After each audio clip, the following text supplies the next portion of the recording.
Hey guys, what is up? If you haven't been here before, welcome. If you have, welcome back. So I'm currently just doing my nails, so I thought I would vlog to you guys whilst I'm doing that.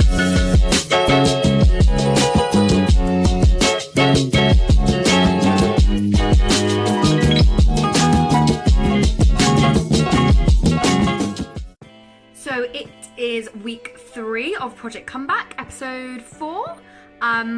So this week I've had a little bit of a wobble with like my anxiety and low moods. I've just not been feeling great. Sunday I had a little bit of a meltdown. I had such an awesome weekend, and then Sunday evening got into bed and like just this like completely overwhelming sense of not being enough, and I'm not good enough, and I'm not doing enough, and my business isn't successful enough, and I'm not providing like my clients with enough value.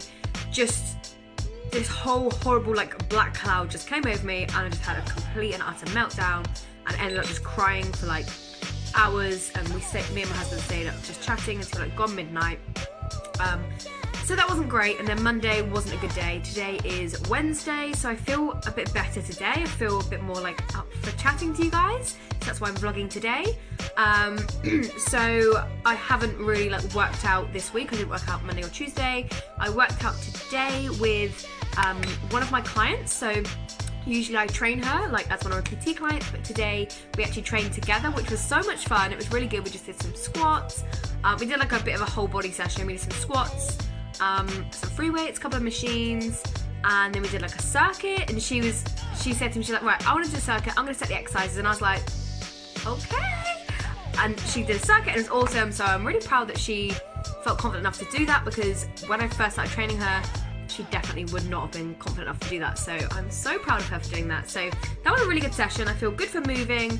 Now I just come home, had some lunch. I had just some like pasta with veggie bolognese.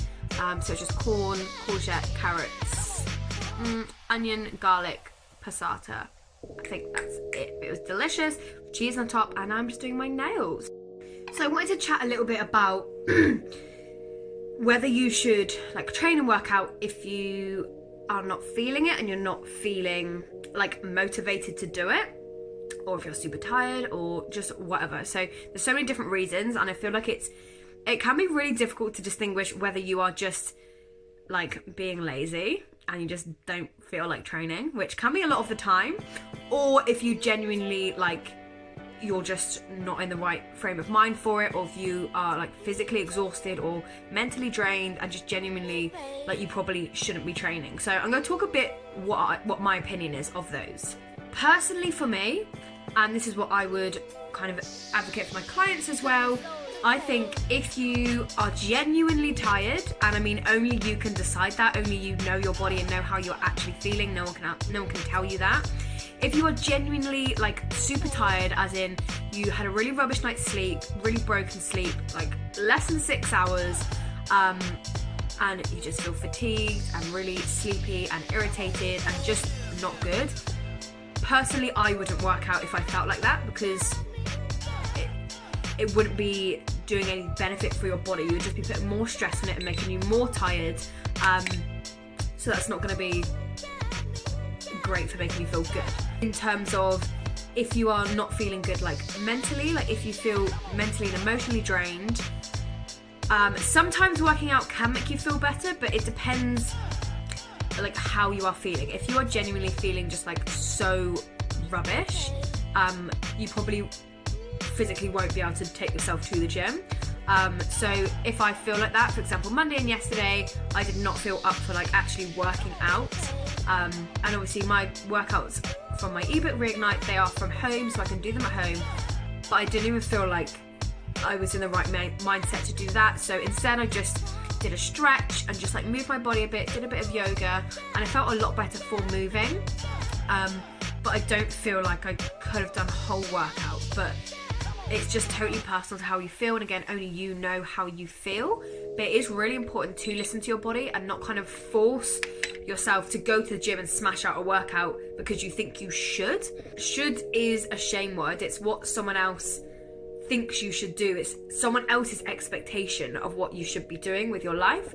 And if you live in, you know, the mindset of I should do this, I should go to the gym, I should eat healthy, I should get more sleep, I should go for a walk. That's not what you want to do, that's not your truth. So try and change that around. So say, I get to go to the gym, I get to go for a walk, I get to eat healthily.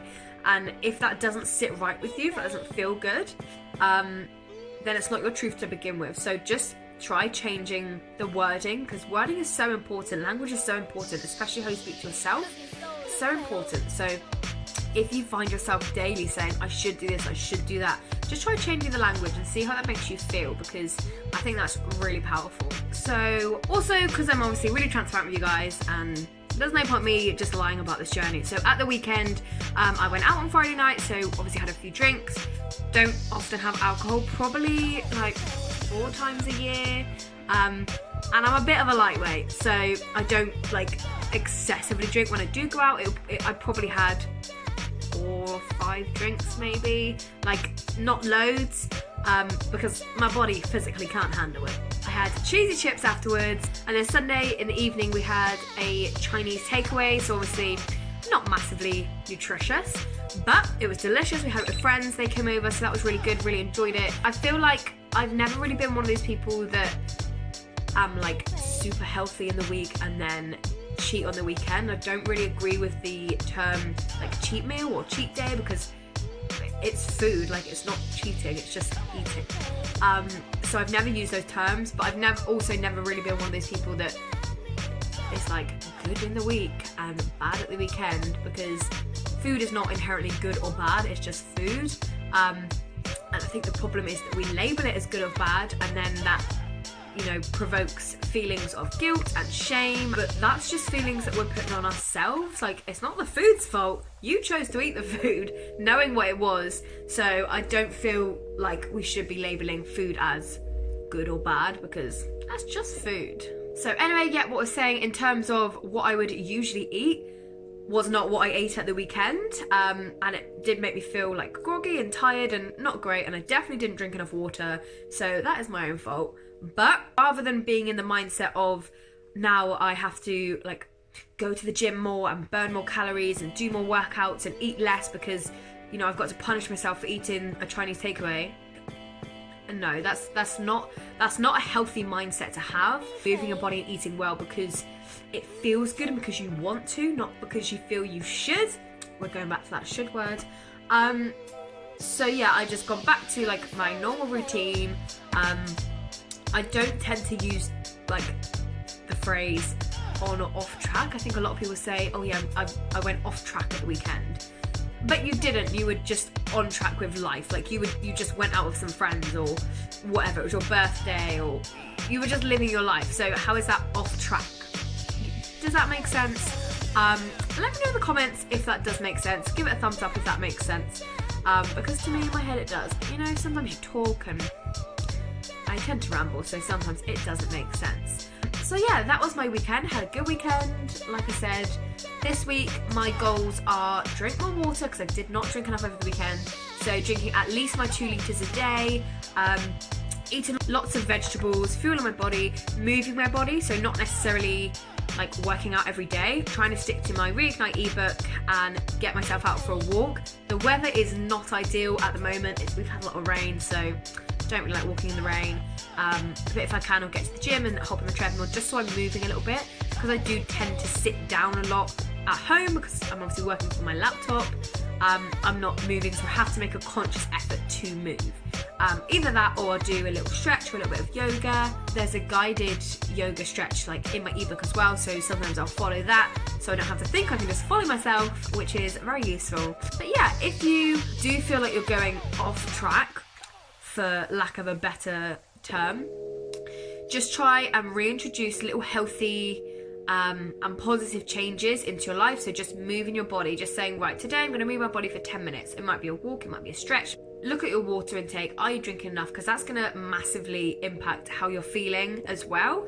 And sleep. So moving your body, water and sleep are such massive ones. Obviously food is a massive one as well, but I think a lot of the time it's the mindset towards food as well. So I'm just having a cup of tea, I've done my nails are done, feeling good. I ripped them all off yesterday because I do my own gel nails. So you know when you like rip them off and then your nails just feel horrible. They feel like thin as paper, really bruised. It's my own fault, I ripped them off, but they felt horrible. So I've done them now and they feel loads better. So I'm a happy gal. Anyway, I was just answering some questions on my Instagram about just various different like health and fitness kind of things. But one of the questions was, what exercises can I do to get a flat tummy? So I thought I would share this answer with you as well because I think it's really important, and yeah, it's really important and it's such a common question, especially from women. So I wanted to answer that for you. Okay, so I thought it'd be easy if I talked about this question because it's going to be too much for me to answer just in like a little bit of text. So, first of all, let me start by saying, why do you want a flat tummy? What is it that makes you think you need to have a flat stomach? Because having a flat tummy is literally zero indication of health or being healthy. It is zero indication of being happy and being fulfilled in your life. I think sadly we see so much on social media and just the media in general and TV, magazines, whatever, of women especially and men with just like completely flat washboard abs and flat tummies, that we assume that's what beautiful is, right? Like that's society's ideal view of what we should look like. But it's not. That is bullshit. You do not have to have a flat tummy to be beautiful or to be valued or respected or anything like that. What you look like has nothing to do with who you are as a person. It just happens to be the physical form that you are in. It reflects 0% on who you are as a person. So don't base your worth on having a flat tummy or not, because it's just ludicrous. Also, it's really important to note that some people just naturally, genetically are leaner and they are more likely to be able to have abs. The same way that someone has brown hair or curly hair or they're tall or they're short. It's just genetics a lot of the time, and some people will really struggle to lose fat off their belly. Some people find it really easy to have visible abs, but just because you have visible abs or a flat tummy does not mean you are healthy. It doesn't mean you deserve a better life. It doesn't mean you're a better person. It's just what your body looks like. And for example, people can train in the gym like really hard and still not get visible abs because it's not where their body naturally wants to sit. It's just not what that person should naturally look like, which is totally fine. We all look totally different. We all come in different shapes and sizes, obviously. So I'd really encourage you to focus on training for your health and for your happiness and how you feel and for your mood and for your energy levels and so many other things. There's literally like a million things and a million reasons why you should train other than how you look. Last bit from me in this question, but it's also really important to remember that you can't choose where you want to lose fat. It just goes from a bit of everywhere. You can't be like, oh yeah, I want to lose this little bit on my leg or this bit on my arm or my tummy. It doesn't work like that. Thank you so much for watching, guys. I hope you enjoyed this video. If you did, give it a big thumbs up and don't forget to subscribe to my channel so you don't miss out on any new uploads. I will see you in the next one. Bye!